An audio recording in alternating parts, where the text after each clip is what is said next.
پیارے بچوں، السلام علیکم ورحمۃ اللہ وبرکاتہ۔ برج کورس کا 39واں دن۔ اردو شاعری میں خطہ بہت مقبول رہا ہے۔ آج ہم نہم جماعت کی درسی کتاب کے صفحہ نمبر 85 پر موجود ساحر لدھیانوی کے خطے کا مطالعہ کریں گے۔ آؤ اہلیت پیدا کرے۔ خطہ: غزل یا قصیدے میں جب کوئی شاعرانہ خیال دو سے زیادہ شعروں میں ادا کیا جاتا ہے تو ایسے شعروں کے مجموعے کو خطہ کہتے ہیں۔ خطے میں مطلع ہونا ضروری نہیں۔ اردو شاعری میں خطہ بہت مقبول رہا ہے۔ بہت سے شاعروں نے صرف خطات لکھ کر شہرت حاصل کی ہے، جیسے اختر انصاری، نریش کمار، شاد وغیرہ۔ درج کردہ خطہ بغور پڑھیے اور نیچے دی گئی سرگرمیاں مکمل کیجیے۔ خطہ دیکھیے: نہ منہ چھپا کے جیے ہم، نہ سر جھکا کے جیے، ستم گروں کی نظر سے نظر ملا کے جیے۔ اب ایک رات اگر کم جیے تو کم ہی سہی، یہی بہت ہے کہ ہم مشعلیں جلا کے جیے۔ سرگرمی نمبر 1، خطے کا موضوع بیان کیجیے۔ اس خطے کا موضوع جرأت، بہادری ہے، ظلم کے خلاف آواز اٹھانا ہے۔ سرگرمی نمبر 2، خطے سے دو ہم معنی الفاظ اور متضاد الفاظ لکھیے۔ تو خطے میں ایک ہی ہم معنی لفظ نظر آ رہا ہے، منہ چھپانا، سر جھکانا۔ متضاد الفاظ بہت، کم، اور ایک اور دوسرا منہ چھپانا اور اس کا متضاد نظر سے نظر ملانا۔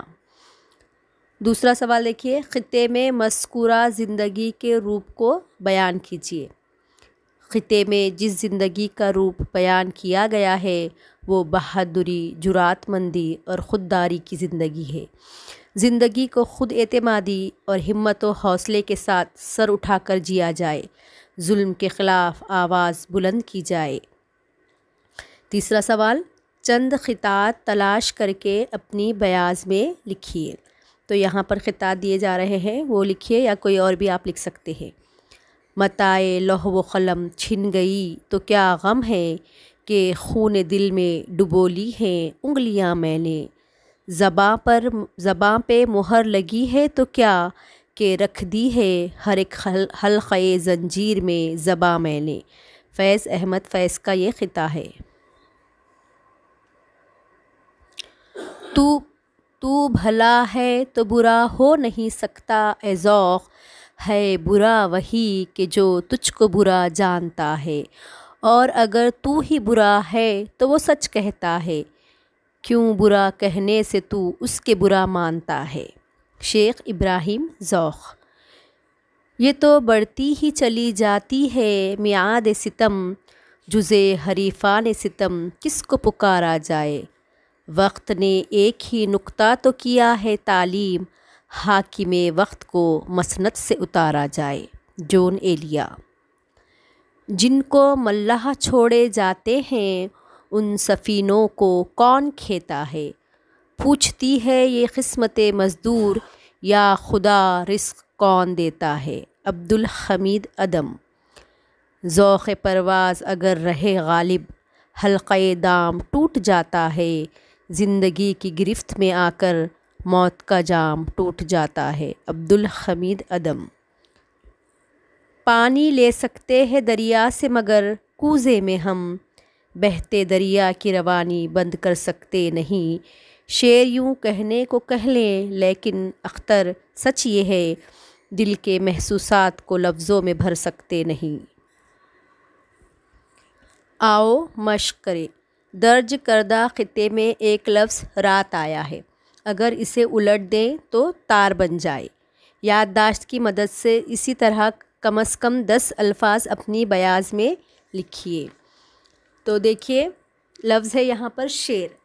شیر کو اگر الٹ دیا جائے تو ریش، مور روم، روز زور، محل لحم، نار ران، رونا انور، لاج جال، چوک کوچ، فرش شرف، مالک کلام، گرم مرگ، ہار راہ، چرخ خرچ، بارش شراب، حور روح، خرج جرح، ریت تیر، عرش شرح، چین نیچ، خوش شوخ، کان ناک، بات تاپ، پان ناپ، گور روگ، سرد درس، نام مان، الگ گلا۔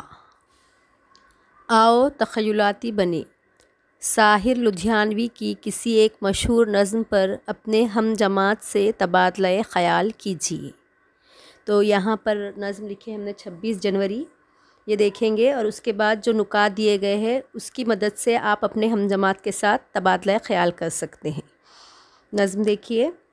آؤ کہ آج غور کریں اس سوال پر، دیکھے تھے ہم نے جو وہ حسین خواب کیا ہوئے۔ دولت بڑھی تو ملک میں افلاس کیوں بڑھا، خوشحالی عوام کے اسباب کیا ہوئے۔ کیا مول لگ رہا ہے شہیدوں کے خون کا، مرتے تھے جن پہ ہم وہ سزا یاب کیا ہوئے۔ جمہوریت نواز، بشر دوست، امن خواہ، خود کو جو دیے تھے القاب کیا ہوئے۔ ہر کوچہ شعلہ زار ہے، ہر شہر قتل گاہ، یکجہتی حیات کے آداب کیا ہوئے۔ اب دیکھیے اس پر ہے تو جو نکات دیے جا رہے ہیں اس پر آپ تبادلہ خیال کیجئے، یا کوئی اور نظم لیجئے اور آپ خود سے کر سکتے ہیں تو کیجئے، یا یہ نظم لے کر آپ اپنے خیالات کو اظہار کیجئے دوست کے ساتھ۔ ساحر لدھیانوی ملک کی بھلائی اور آزادی کے لیے ہمیشہ کوشاں رہے۔ وہ عالمی سطح پر انسانوں کا بھلا چاہتے تھے۔ ان کی نظموں میں اس کی واضح مثالیں ملتی ہیں۔ ان کی آواز اور فکر کو کسی مخصوص معاشرے کی ترجمانی میں قید نہیں کیا جا سکتا۔ ساحر کی شاعری زمان و مکان کی قید سے آزاد ہے۔ انہوں نے اپنی شاعری میں صرف اپنے ملک کے غریب اور مظلوم عوام کی حالت زار کو ہی موضوع نہیں بنایا، بلکہ وہ عالمی سطح پر رونما ہونے والے واقعات اور غریب ممالک کے غریب عوام پر جابرانہ قبضے اور پھر ان کے استحصال کے خلاف بھی صدائے احتجاج بلند کیا ہے۔ وہ ملک کی آزادی کو حقیقی معنوں میں آزادی نہیں مانتے، کیونکہ آزادی کے بعد صرف عنان حکومت تبدیل ہوئی اور بنیادی مسائل میں بہتری کے بجائے ابتری واقع ہوئی ہے۔ قوم کے رہنما امیر سے امیر ترین بن گئے اور غریب غریب تر ہوتے رہے۔